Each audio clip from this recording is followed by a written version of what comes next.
Okay, so I know the lighting is less than ideal right now. I've been working on the office, so I don't have the actual light set up. It's a little dark in here, but um, I'm about to maximize where you can see the PowerPoints anyway. Um, and something came up in the discussion last night about the 144,000. And if you'll remind me in the after class discussion today, I'll give you those. Somebody had asked what Torah portions they're in. They're scattered over 3 Torah portions. Um, so if you'll remind me, I'll give you those at the end. Okay, let's maximize.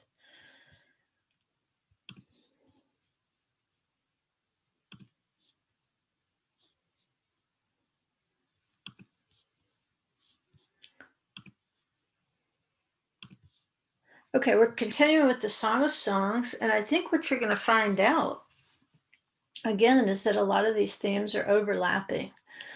Uh, from the Torah portions to what we're studying in the Song of Songs, it's just, I don't know if you'd call it cross pollination or what you would call it, but it's encouraging to know that somehow the Spirit knows how to pull these things together.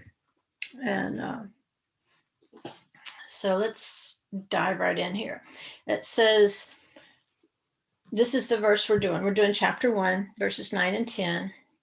To me, my darling, you were like my mare among the chariots of Pharaoh. And so we've pretty much left that passage behind.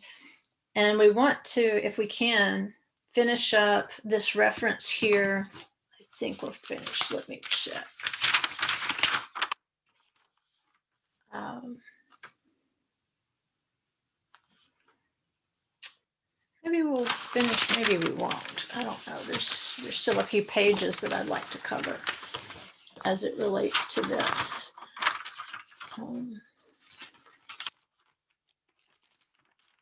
maybe.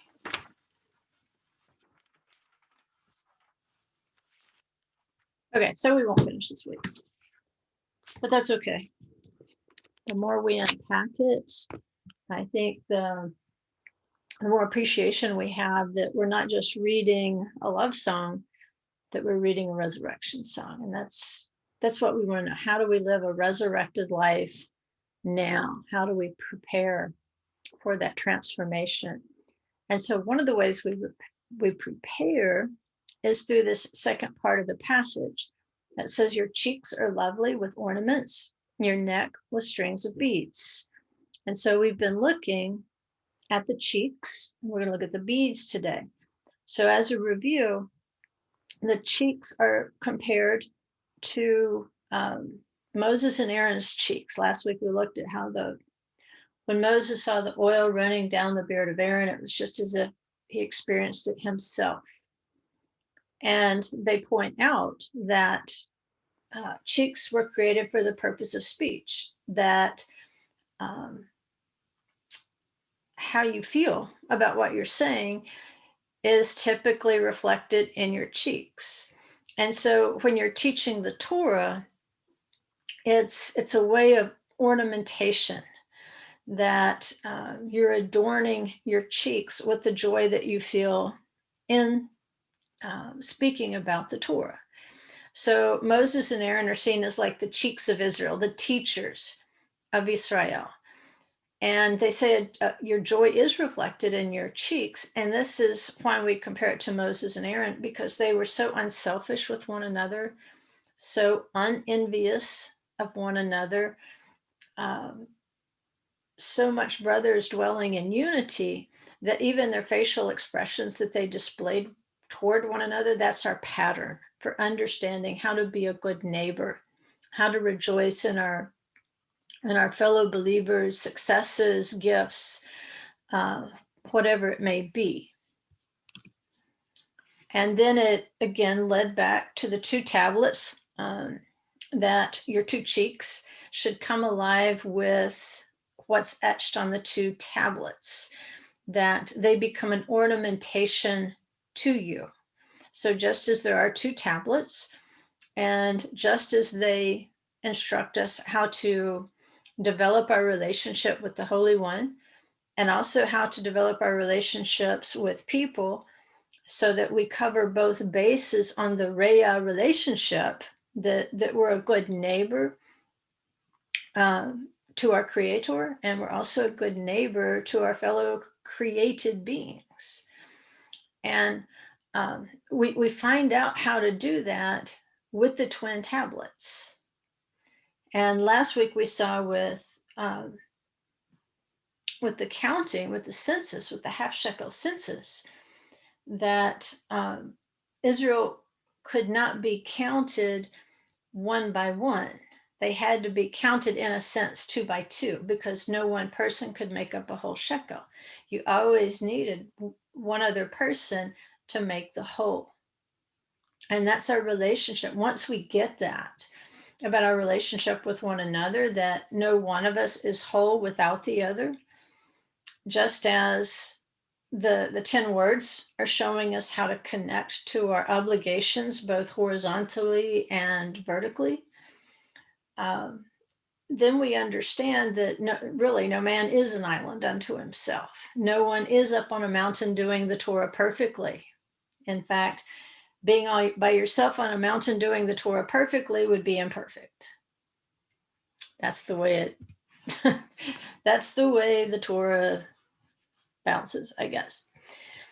And we also looked at this this Hebrew word here for the jewelry, tor, and how it can mean an order of things, and how it's interpreted as being the lines of the Torah. And if you've ever seen a scroll, I mean, really up close, the parchment or the leather that it's written on, you'll see that there are literally rows, just like our notebook paper, lined notebook paper, but instead of resting on the lines, in Hebrew, the words hang from the lines. So that's a great visual when Yeshua says that all the commandments hang on these two. Love Adonai with all your heart, soul, and strength, and love your neighbor as yourself. Everything hangs on that. Then it's almost like saying that these things are the structure of the Torah itself. Everything else within the Torah is hanging from that structure. And you could visualize that if you've ever seen it close up. So it's not just a row of something like a row of verses, but it's also a circling. It can imply to go into cycles. And so therefore we get this idea of these ornaments for the darling, for Israel, that as she takes on these commandments, these rows, this orderly turning of the Torah portions in its cycles, then she's being given the opportunity to beautify herself with heaven's ornaments. You see, these aren't really hers. These are the ornaments that heaven gave her, the lines of the Torah. We didn't write the Torah. We can't put that on and pretend like that's our righteousness. He says it will be righteousness for you. And the righteousness is the Father's. The righteousness is Yeshua's. But they allow us to put on those lines, those ornaments of the Torah. And when we do that, we become part of that process of making ornaments for ourselves, because it's how we put them together individually. We didn't create them, but we definitely have a hand in what we make out of them personally.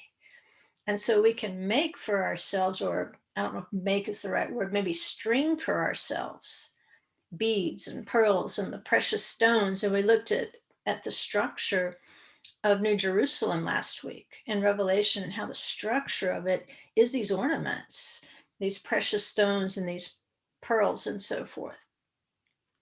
And so the Torah itself is seen as an ornamentation that we can take advantage of.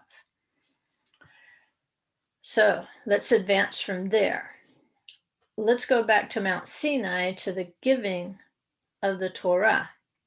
And Exodus 31:18 says, when he had finished speaking with him, Moses, upon Mount Sinai, he gave Moses the 2 tablets of the testimony, tablets of stone written by the finger of God. Right. So as we look at this, we say there's a defective spelling when we read this in Hebrew. And that's why I put the Hebrew text of the verse down at the bottom of the page for those of you who can read the Hebrew or at least sound it out. You know your letters and your vowels. You may not be able to just sight read every word, but you can put it together. And that we see a mistake in the spelling, which really isn't a mistake. When you see a defective spelling in scripture, for instance, the name David, sometimes you'll see it spelled Dalet, Vav, Dalet. In fact, it'll be spelled the same frontward and backward.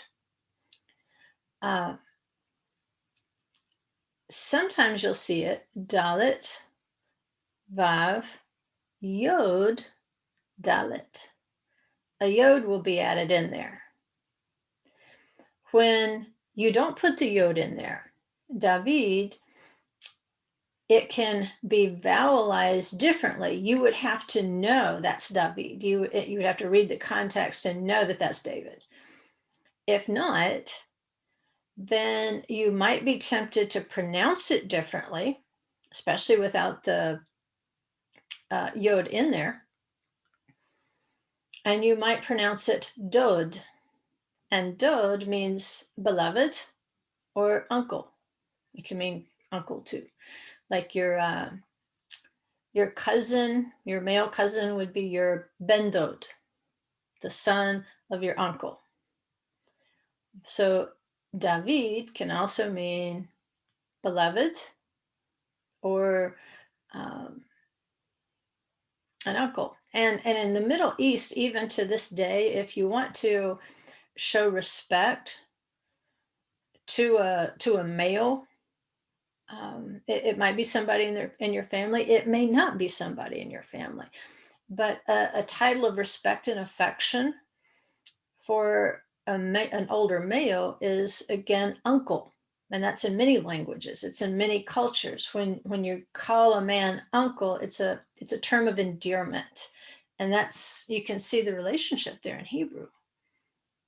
So it's not that one or the other spelling of David is defective. It's that when we look at it in its context, there might be a reason why that yod is inserted in there in some context. There might be a value to that yod, which the value of it is 10, but its literal meaning is a hand. So there it might be telling you something about the neighborhood that it's sitting in. So as we look at this supposedly defective spelling, we realize, well, it's not defective at all. It's on purpose. And therefore, it can give us two messages. And that's what I was saying last night. The beauty of Hebrew is that there are devices used within the text that give you more messages than just what that real estate could otherwise give you. You would have to use more words, which would take up more space and make the scroll very long. And instead, it'll stack it. It'll stack one on top of the other. And I think this is a great example of how it's stacked with a defective spelling. So where it says, when he had finished speaking with him upon Mount Sinai, if you've already tried to read that Hebrew phrase, you can see that the English translation is not in the same order, because biblical Hebrew will tend to start out with the verb itself, whereas you can see the English translation starts out with a subordinate phrase. Not to give you nightmares of high school English, but you can see it starts out with Vayiten el Moshe kechaloto, kechaloto.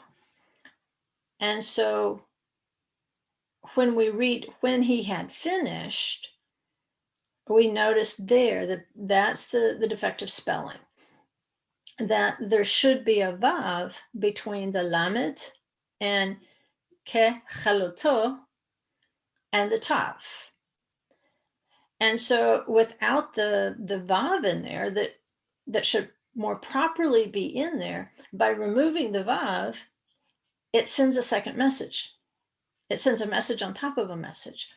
And so instead of reading when he had finished, you can read it with that missing vav as like his bride. And so in that case, the more literal translation would be, and gave to Moses like his bride to speak with him on Mount Sinai, 2 tablets. So the idea here is that the giving of the Torah in 2 tablets, by giving it to Moses, it's the equivalent of giving it to his bride. You see how there's 2 messages right there? And that's beautiful to me. The idea that he could in one phrase say, and he gave to Moses, and also say he gave to his bride to speak with him, like his bride to speak with him. And it's much more intimate when you read it that way. And you can see, this anxiety that the Israelites were experiencing at the presence, that they were dear to Adonai. Okay, there's the arrow. Okay, so here's what Rashi comments to this passage in Exodus 31:18. Like I say, Rashi's always going to pick up if there's some sort of anomaly in the spelling and in the way that something's phrased, if there's a repetition. Rashi's going to pick up on that, because he's they wrote a book called What's Bothering Rashi? Because if Rashi sees something that's odd, he's going to try to analyze it. And it's good because you discover these hidden pearls. He says the giving of the Torah is compared to a bride in the following respect. Just as a bride adorns herself with 24 ornaments, those mentioned in the book of Isaiah, so too a Torah scholar must be expert in the 24 books of the Tanakh. And of course, the Tanakh, we would say in Christianity, would be the Old Testament. But in Judaism, it's called the Tanakh, and it's divided in the Torah, the prophets, and the writings. It's the same books, they're just arranged in a different order.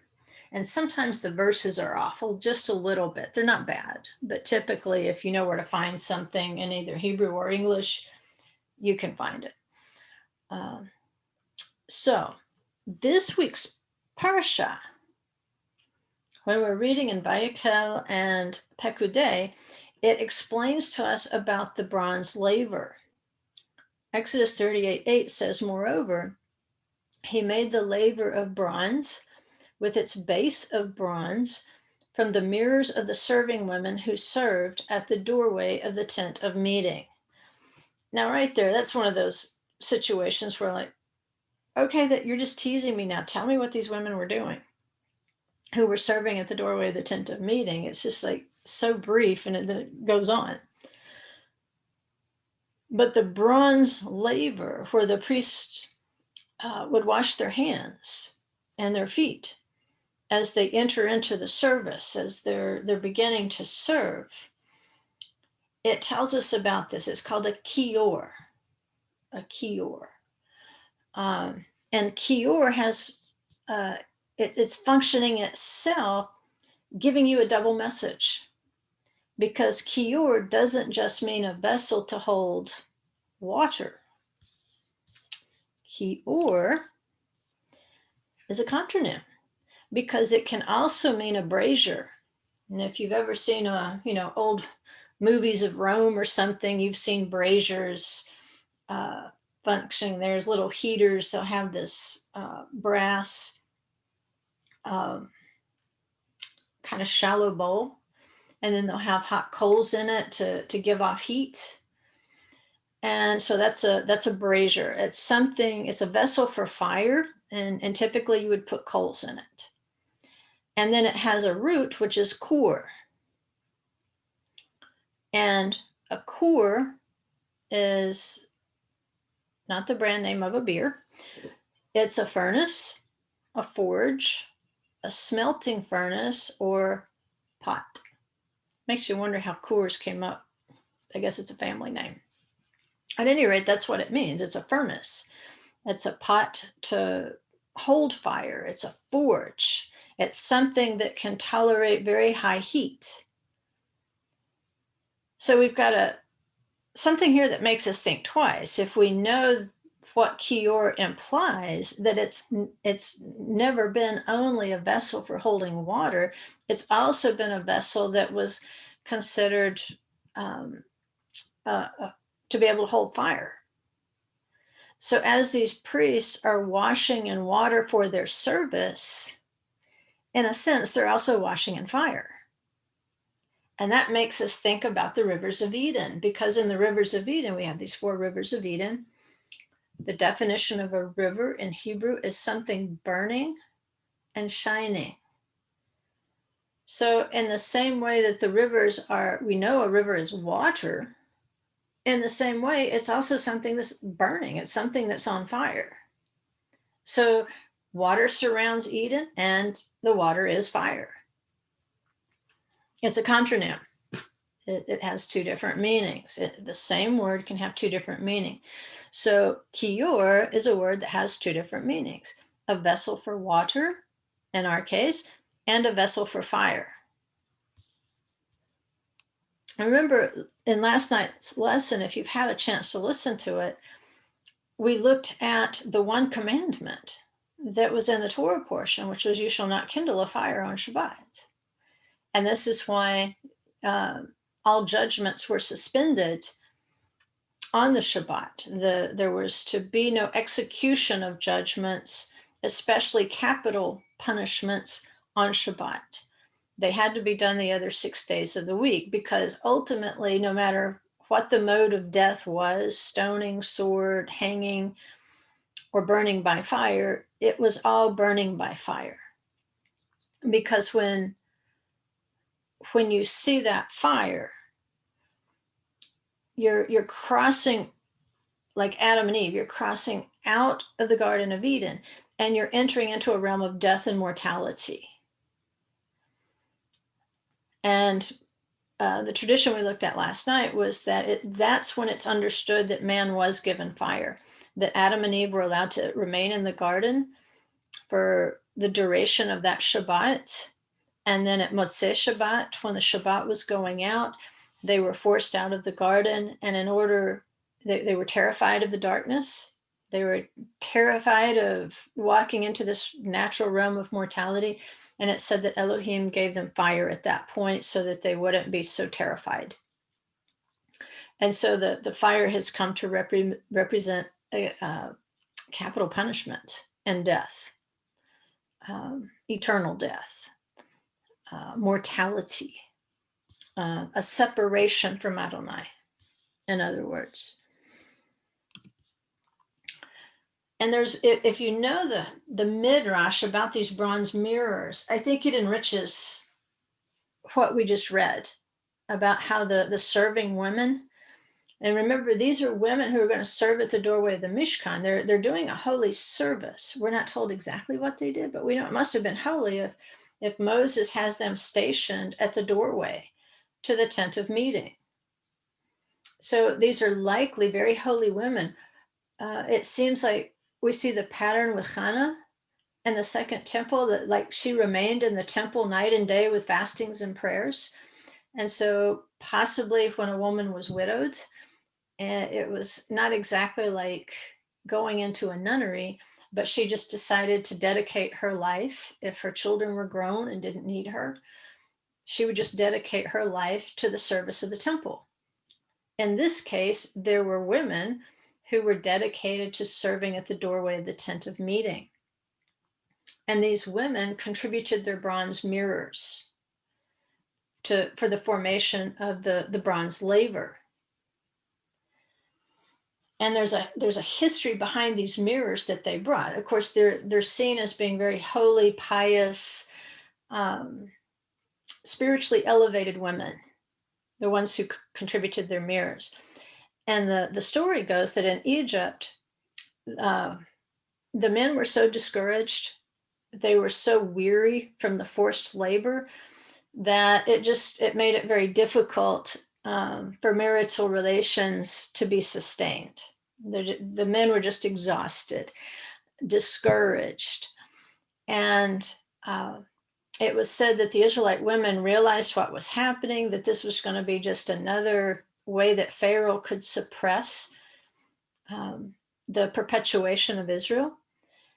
And so what they would do is they would take their mirrors and they would adorn and beautify themselves for their husbands, not for anyone else, but specifically for their husbands. And then they would go out and basically seduce their own husbands, and having used those mirrors to make themselves beautiful.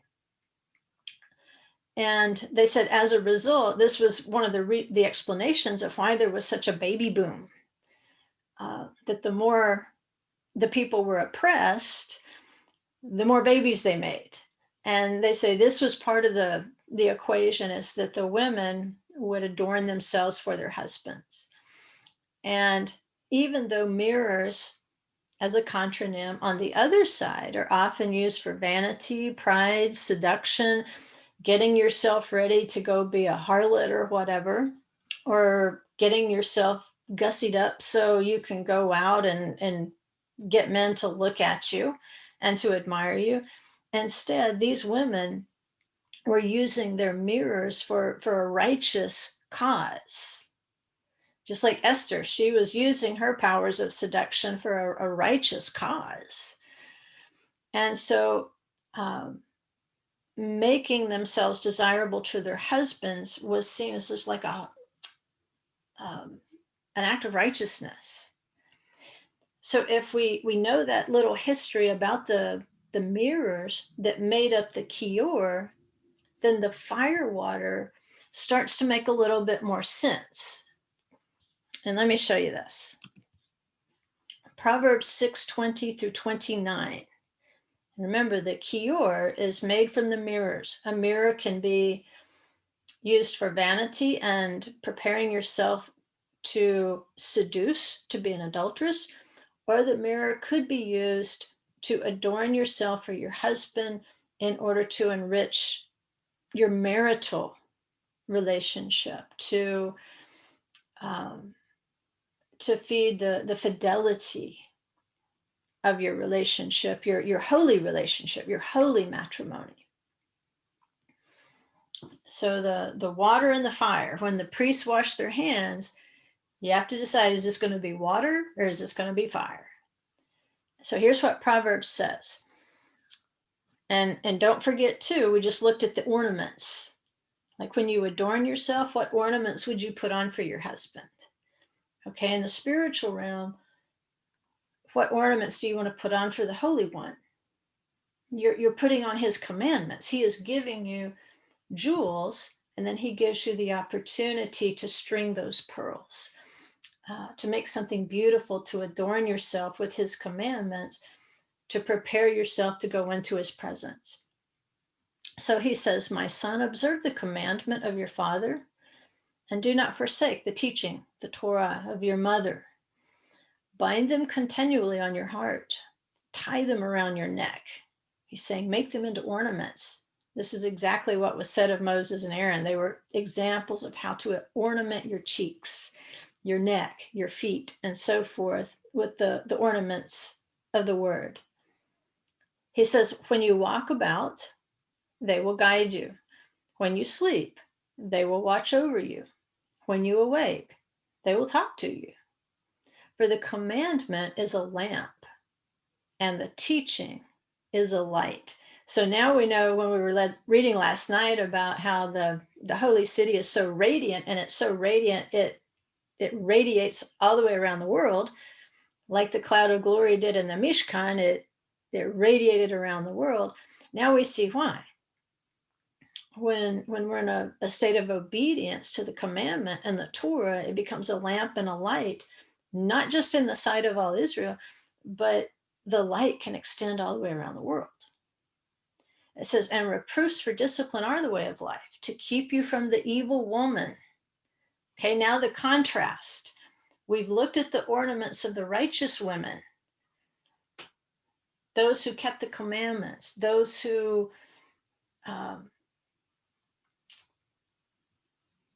perpetuated the spiritual lives, even though it was through a physical act. They perpetuated the spiritual lives of Israel. Their goal was fidelity, fruit through fidelity. The same thing with the commandments. We bear fruit through fidelity to our bridegroom. So now we're flipping it. He says, okay, now let me explain to you about the fire. He says, the reproofs for discipline are the way of life, to keep you from the evil woman, from the smooth tongue of the adulteress. Do not desire her beauty in your heart, nor let her capture you with her eyelids. She's using her mirror for something different. For on account of a harlot, one is reduced to a loaf of bread, and an adulteress hunts for the precious life. Can a man take fire in his bosom, and his clothes not be burned? Or can a man walk on hot coals, and his feet not be scorched? So is the one who goes into his neighbor's wife. All right, so now you have this perfect picture of the kior, the bronze laver. You can see the priests preparing themselves, washing their hands with this legacy of the righteous women of Israel. And it's a reminder as you're looking into that mirror, looking at yourself, questioning your motives. Why am I here? What am I doing? What do I hope to gain by it? Who am I serving by it?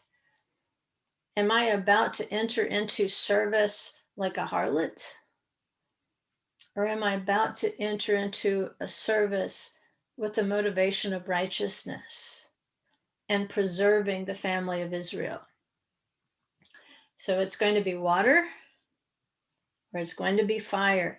And whether you're talking about physical adultery or you're talking about spiritual adultery of idolatry, then he says it's just like putting fire right down your shirt. It's just like walking on hot coals. You're going to get scorched. That's the nature of it. So the fine ornaments of an Israelite, they are strung from the Torah's commandments. They're bound around the neck.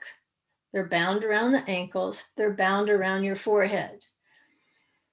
They're like adulterous repellent. And by adulterous repellent, or adultery repellent, if we want to flip it the other way, for females, ultimately it's idolatry repellent. And that's the function of these mirrors. The mirrors are going to help you reflect on what are my ornaments today? Do I have on my fine ornaments of the Torah? Because if I do, it's just going to repel those who would like to seduce me away into idolatry. And that's what the bronze mirrors did, as they looked into the laver. They could decide, am I about to take hot coals in my bosom? Or am I about to embark upon a pure holy service? Am I about to go forth with the ornaments of the word? In fact, in Exodus 32:3, if we go back to the sin of the golden calf, remember they want Aaron to cast this calf for us. So it says they unburdened themselves of the golden rings that were in their ears and brought them to Aaron. He took it from their hands and he bound it in a scarf. Now that's Exodus 32:3 out of the Art Scroll translation. If you have a different translation, it may say something else entirely. it might say something like, he shaped it with a tool. So he took the gold ornaments, their gold earrings or possibly nose rings, and depending again on how you read the text, there's two messages in that text, depending on how you vowelize it. And so you're perfectly correct to say he shaped it with a tool, but you can also read it as he bound it in a scarf. So he takes the earrings and either puts them in a scarf or he shapes them with a tool. And I'll show you why. The word there is becheret, becheret. And you can translate that two ways. One way is with an etcher's tool, cheret. The other way is in becheret, a scarf. So what we get here is an ambiguity that could drive some people crazy. I guess it depends on how OCD you are. But the more you read scripture, the less OCD you can possibly be, because you see where there is intentional ambiguity, so that you will receive two messages, not just one. And they'll always be complementary to one another. And in this case, they are complementary to one another. One is going to help you see that his intent here is to fashion the golden calf with an etcher's tool, but there's a hint here. In a scarf. Why would he take the earrings and the nose rings and put them in a scarf? Well, remember Rashi, I just kind of skipped over Rashi's 24 ornaments of the bride. I did that on purpose because I wanted you to see that part first, where Aaron wrapped up the gold in a scarf. And this is the passage that Rashi was referring to that delineates the 24 ornaments of the bride. And in this passage, it's not a good prophecy, by the way. It's a warning. It's a warning prophecy because, and you'll see why when we read it, because Judah, the daughters of Zion, he says they've been proud. They walk with their heads held high and seductive eyes. Goes back to that alternative motivation that the Proverbs talked about. Like, if you deal with this woman, you're going to take hot coals in your shirt and step on them. And so he identifies the 24 ornaments of the bride, even though it's in a negative example.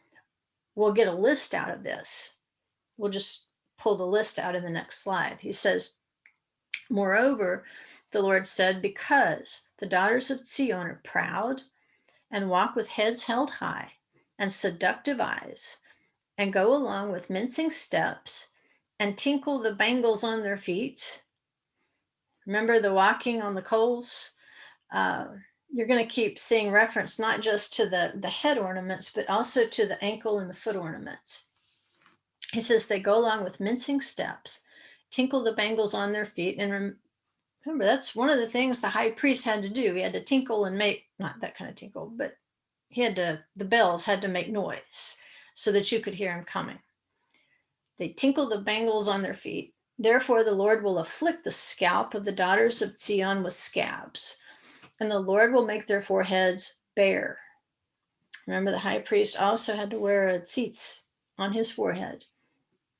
In that day, the Lord will take away the beauty of their anklets, headbands, crescent ornaments, dangling earrings, bracelets, veils, headdresses, ankle chains, sashes, perfume boxes, amulets, finger rings, nose rings, festal robes, outer tunics, cloaks, money purses, and I put that in bold so you would know that translation is taking you back to the scars. It's actually scars that you would bind something up in.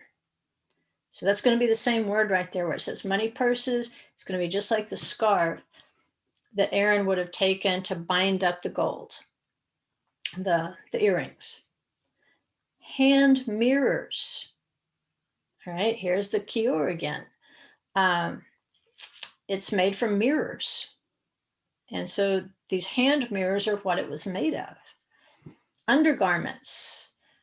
The priests had to have that. Turbans, they had to have that. And veils. We know the tabernacle had that. In fact, if you go through this list, and I think it'll be more obvious when you see just the list, that each of these correspond to either something that the priests wore or a component of the Mishkan. It says, now it will come about that instead of sweet perfume, there will be putrefaction. Instead of a belt, a rope. Instead of well-set hair, a plucked out scalp. Instead of fine clothes, a donning of sackcloth and a branding, and that word literally means burning, instead of beauty. So there's our burning again, the hot coals of the adulteress. And where it says well-set hair, remember there is a commandment that the priests, they're not supposed to have wild hair. That's part of their dress code. So as you look at this list here, 1 through 24, that's taken out of that passage, and remember, these are the ornaments of idolatrous Judah, who's about to go into exile in Babylon because of these adulterous ornaments, because of the sins, the rebelliousness. Look how many of these things, just picture the priests or the Mishkan itself. Bangles on their feet. Again, the priest had to wear the bells around the hem of his garment so that it would make noise. Anklets, the headbands, for the high priest, the tzitzit, crescent ornaments, dangling earrings, bracelets, veils, headdresses, ankle chains, sashes, definitely a priestly garment, perfume boxes. Remember the incense, the perfumes, they had to be compounded in a particular way. Amulets. Some of these things, I don't know what every single one of these things is in Hebrew and the shoresh, the root of it. But if you wanted homework for this week, I think this would be a great exercise for you to take these 24 things and look them up in the Strongs and then try to source them back to the original 3-letter root and see how they're used in other places. And this might just give you something to just really to scamper off with. I didn't have time to do that, but I think it would be a great exercise. The amulets, the finger rings, the nose rings, festal robes, holiday robes, outer tunics, cloaks, the money purses, and that translation, remember, it's more like the scarf that Aaron used, the hand mirrors, undergarments, turbans, more veils, a belt, and then it says the well-set hair, which we can relate that again to how the priests were not to have wild hair.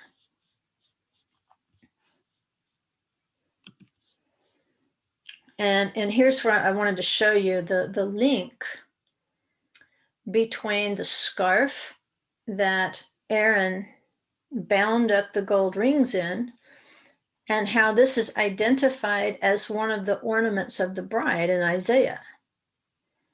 Yes, it says money purses, but I wanted you to see here the entry. So I pulled up the interlinear and I put that nice red arrow there so that you can see cheret. In this case, it's a construct. It's going to be like in a plural. Okay, the charetim, but it's there. So the cheret, the scarf here, translated as money purse, it's linking the spiritual adultery from the time of the golden calf all the way to the time of Judah's degeneration into idolatry when she cast off the commandments. And then it also lists the rings, the earrings that they gave for the golden calf.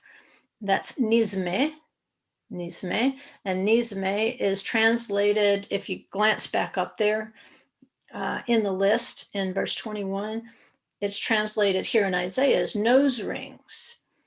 It can be a nose ring or it can be an earring.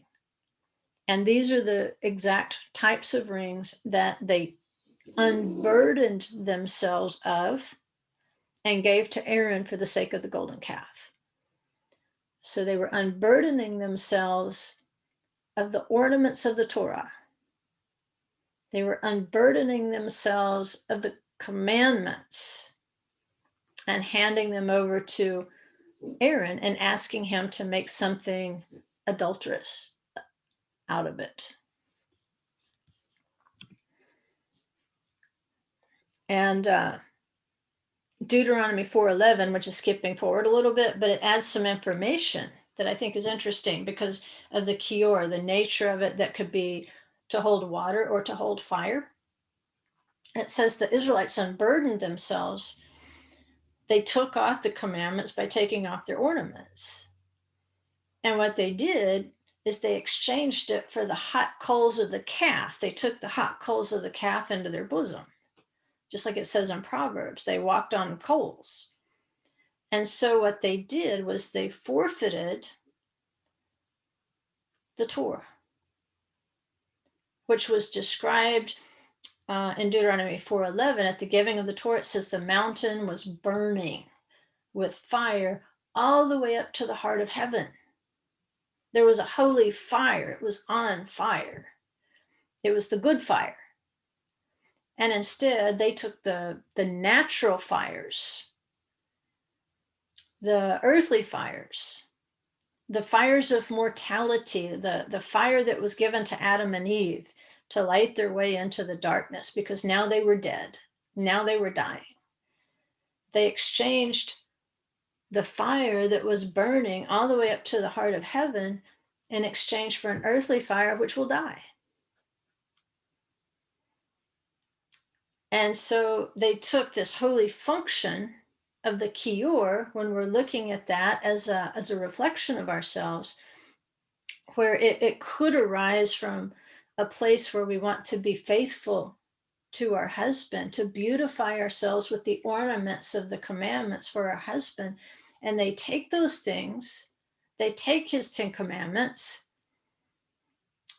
they take his miracles, they take everything that their husband has done for them up to this point, and they just make it all impure. They just rip it off and hand it over to Aaron and say, make us a golden calf. And so we have to ask ourselves the question, what are we dressed up for? And what are we dressed up in? As we put on these ornaments of the Torah every week, and we're doing this every week, by the way, when we study together the words of the Torah, or even when you study alone, when you study with your congregation, you are like the bride who is stringing together the pearls, who's assembling the beautiful, precious jewels that her husband has supplied to her in his word. And because she's an individual, how she puts on those ornaments will be unique to her. And as we put on these ornaments, sometimes the temptation is to go out into the world and to draw attention to ourselves from the wrong people for the wrong things. Because if we ornament ourselves in order to further that relationship with our bridegroom, in order to be a picture of faithfulness to our neighbors on earth, that's a proper motivation to dress up in the ornaments of the Torah. But if we're putting on the ornaments of the Torah just to attract attention to ourselves, then that is an improper motivation for dressing up in his ornaments, because eventually the laver will reflect your motivation, and eventually you'll get burned. And that's why we have to be so careful when we put these ornaments of the Torah on, always double checking our motivation. Why am I putting on these ornaments of the Torah? Do I want people to admire me because they think I know a lot about the Bible? Do they want to think that I'm wise and know all things because I know a few more things about the word than they do? Am I seeking after position? Am I trying to displace someone to show that I'm smarter in the Torah? Those are improper. And those things won't last till Moses comes back down the mountain. And then we'll be revealed for what we are. See, we might have those inner motivations and think we're getting away with them. But if the Father loves you, he's going to reveal those motivations to you so you can uproot them. Because he doesn't want you to wait until Yeshua and Moses and Elijah come back down the mountain. And all of a sudden, you're caught in the act of spiritual adultery. You're caught without his ornaments, that you've exchanged them for an idol. We want to check ourselves in the laver. And the fire will reveal it. And if you feel like he's holding the fire to your feet, then he says, these reproofs of discipline are because I love you. I'm trying to save you from the evil woman. I'm trying to save you from improper motivations. I'm trying to save you from being vulnerable to the seductions of the golden calf. I'm trying to save you when I hold your feet to the fire. And so in those cases where we feel like he's burning our bottoms a little bit, then that's our opportunity to, okay, let's rethink this. Let me make sure I'm putting on the proper items, and it's to please my husband, or it's to be a good neighbor to someone, a holy relationship, a pure relationship. So these 24 ornaments of the Tanakh are likened to how the Torah scholars or the 24 elders string together these various passages from the Torah. Remember, there's 24 books of the Tanakh. And so the 24 books of the Tanakh are likened to the 24 ornaments of the bride in the book of Isaiah. And so they describe how the Torah scholars, if we want to compare it to what we're seeing in the book of Revelation, the 24 elders, they string together various passages from the Torah, the prophets, and the writings.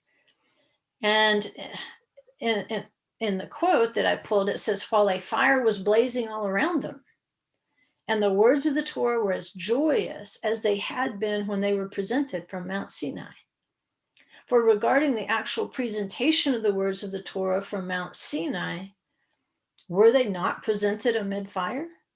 As it is stated, and the mountain was burning with fire up to the heart of heaven. And so they're saying, when you put on these 24 ornaments of the Tanakh, that you should be experiencing the same joy as when they came down from the heart of heaven in fire. That when you study the 24 ornaments of the Tanakh, you are surrounded with fire. The fire is on you, it's around you, it's in you. And they clarify, this means that they expound verses by associating them with one another and finding parallels for them. By stringing together various verses in the Torah with passages from the prophets and the writings. And of course, we always incorporate also from the New Testament. It says the sages were demonstrating that all the ideas contained in the prophets and the writings are actually already alluded to in the Torah. It's showing where these ideas came from in the prophets and the writings. And what they do is like making ornaments. It's like making jewelry. It's like stringing beads. And so you find this passage in the Torah, and then you find, like we did just now with Isaiah, the 24 ornaments. We say, oh, wow, here's the scarf that Aaron used. Here's the earrings. Here's what he's talking about. He's given us this, he's reinforcing what we saw, the spiritual adultery with the golden calf. Isaiah saying, yeah, and here's the 24 ornaments of the adulteress. They can take the 24 ornaments of the word and use them for seduction. So this ability to string these things together through the entire Bible, that's what is meant by the jeweled ornaments that the beloved is wearing. You know, her cheeks are adorned with ornaments. She has ornaments around her neck. She has ornaments on her forehead. She has ornaments on her ankles. She has a belt. She has tunics. She has undergarments. She has her perfume box of incense, which is prayer. All those 24 ornaments are actually ornaments of the word itself. That's what they should be.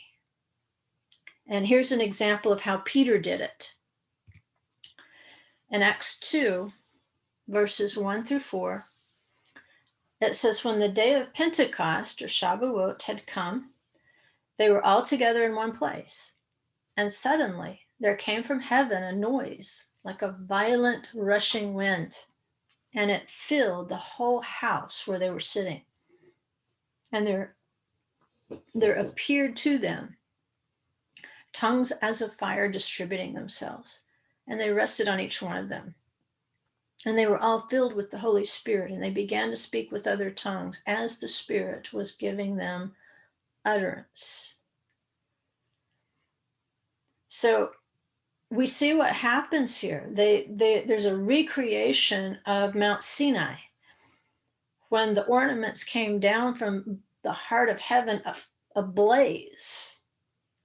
And remember, we studied how these tongues of fire went around the world.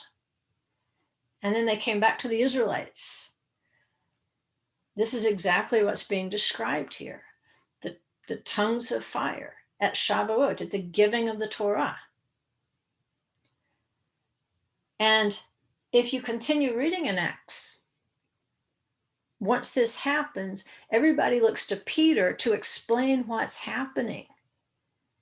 And we're not going to read it today, but you can scan through there and you can see what Peter does. He starts stringing the pearls. He takes them all the way back to the Torah. He takes them on a Bible tour. And then he says, this is what the prophets spoke about. This is it. He takes you from the Torah to the prophets to the writings, and he says, and here we are.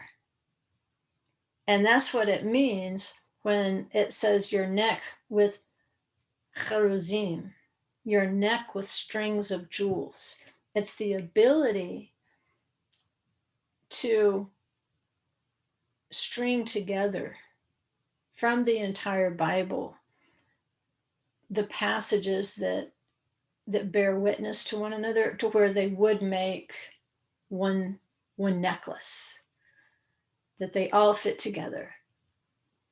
Matching earrings, matching anklets, and so forth, so that you can see each is beautiful on its own, but when it's strung together with other parts of the Bible, it's like a piece of beautiful jewelry that you can wear. So